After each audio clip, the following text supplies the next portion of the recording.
प्रश्न 4 किसी विलयन की अम्लीयता या क्षारीयता को किन विशिष्ट पदों में व्यक्त किया जाता है?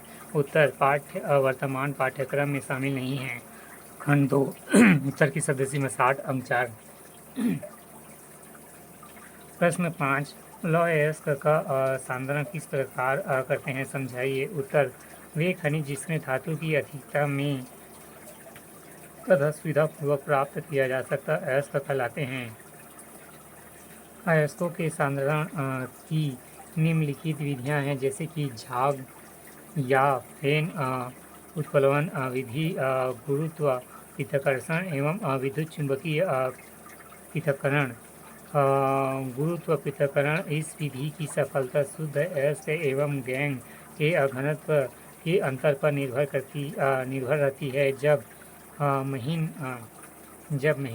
पिसे अयस्क को जल की तीव्र धारा से अच्छी तरह मिला दिया जाता है तो कम घनत्व होने के कारण मिट्टी, रेत आदि में बह कर निकल जाते हैं, किंतु शुद्ध धातु अयस्क के उच्च घनत्व वाले भारी कण के साथ तली में बैठ जाते हैं।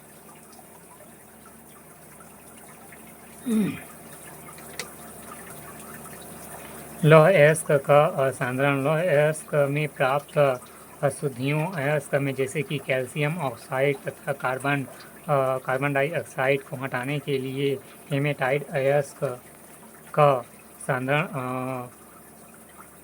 गुरुत्वीय पृथक्करण विधि से किया जाता है। यह विधि शुद्ध अयस्क और गैंग के मिश्रित अनुपात के अनुसार संतुलित घनत्व पर निर्भर होता है। जो छोटे अयस्क को जल में अच्छी तरह मिलाकर कम घनत्व वाले पदार्थ जैसे कि मिट्टी, रेत आदि बहाकर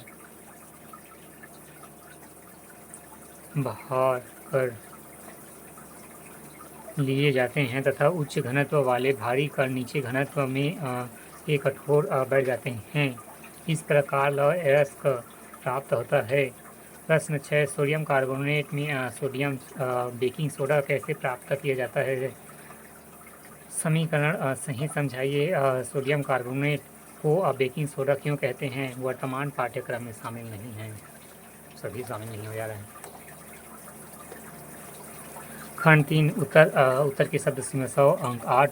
प्रश्न 7 बहुलक क्या है? संश्लेषण के आधार पर इसका वर्गीकरण कीजिए। टेफ्लॉन का रासायनिक नाम क्या है? उत्तर बहुलक सरल अणुओं के संयोजक से बने कुछ आणविक भार वाले यौगिक को बहुलक कहते हैं। संश्लेषण के आधार पर इसे दो भागों में वर्गीकृत किया गया है। पहला योगात्मक बहुलक, जब एक लक एक दूसरे से जुड़कर श्रृंखला बनाएं तथा किसी उपजात अणु का विलोपन न हो तो प्राप्त योगात्मक बहुलक तथा इस प्रक्रम को योगात्मक बहुलीकरण कहते हैं। एकलक इकाइयाँ असंतृप्त यौगिक होती है तथा प्राय एल्कीन और उनके उत्पत्ति होती है। योगात्मक बहुलकों का आणविक सूत्र और आणविक द्रव्यमान उनके एकलक का एक पूर्ण गुणांक होता है। योगात्मक बहुलकों के प्रमुख उदाहरण हैं पॉलीएथिलीन, पॉलीप्रोपिलीन, एथिलीन, NCH2 बराबर CH2, फिर CH2 फिर CH2 फिर N, पॉलीएथिलीन या पॉलीथीन।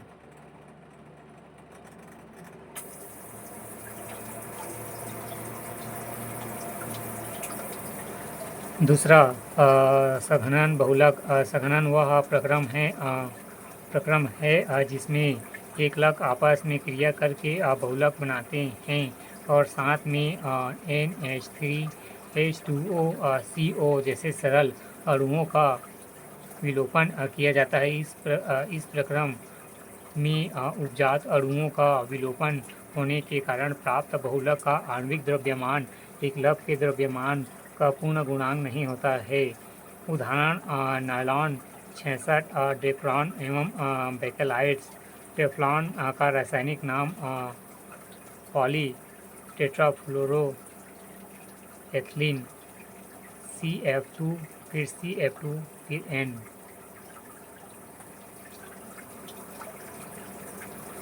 खंड 4 उत्तर के शब्द सीमा 250 अंक 20 प्रश्न 8 प्राथमिक द्वितीयक एवं तृतीयक अल्कोहल को उदाहरण सहित समझाइए।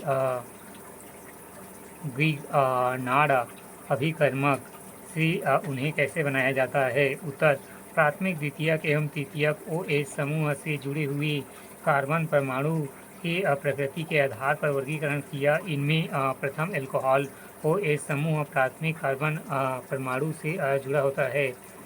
ग्रिग्नार्ड अभिकर्मक की एवं फॉर्मेल्डिहाइड के साथ अभिक्रिया के प्राथमिक अल्कोहल प्राप्त होता है। CH2 बराबर O प्लस MgBr, फिर C2H5, फिर CH2, फिर C2H5, फिर OMgBr, फिर H2O, फिर H2C, फिर C2H5, OH, फिर Mg, फिर OHBr।